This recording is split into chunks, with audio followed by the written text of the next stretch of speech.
మొన్న ఆనాడు జరిగిన మునుగోడు ఉప ఎన్నికల్లో అభ్యర్థి కంటే ముందుగా కాంగ్రెస్ పార్టీ అధ్యక్షుడిగా నాకంటే ముందుగా దామన్న గ్రామాలలో తిరిగి కాంగ్రెస్ పార్టీని గెలిపించాలని ఆనాడు ప్రచారం చేసి పార్టీ అంటే ఆయనకు అమితమైన ప్రేమ, అమితమైన అభిమానం. ఈనాడు వారి చివరి శ్వాస కాంగ్రెస్ పార్టీ జెండా నీడనే, ఆ జెండా కప్పుకొనే వారు చివరి శ్వాస వదిలినరు.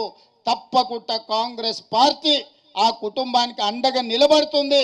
తప్పకుండా భవిష్యత్ కార్యాచరణ పార్టీ చేపడుతుంది. మీ అందరి చప్పట్ల మధ్యన రామరెడ్డి దామోదర్ రెడ్డి గారి పేరు SRSP 2కి రాష్ట్ర ప్రభుత్వం ప్రకటిస్తుంది. మీ అందరి ఆలోచన, మీ అందరి సూచన మేరకు ఈనాడు ఈ ప్రభుత్వం నిర్ణయం తీసుకున్నదని తెలియజేస్తూ, ఏది ఏమైనా దామోదర్ రెడ్డి గారు మన మధ్యలో లేకపోవడం ఒక విషాదకరమైన సంఘటన.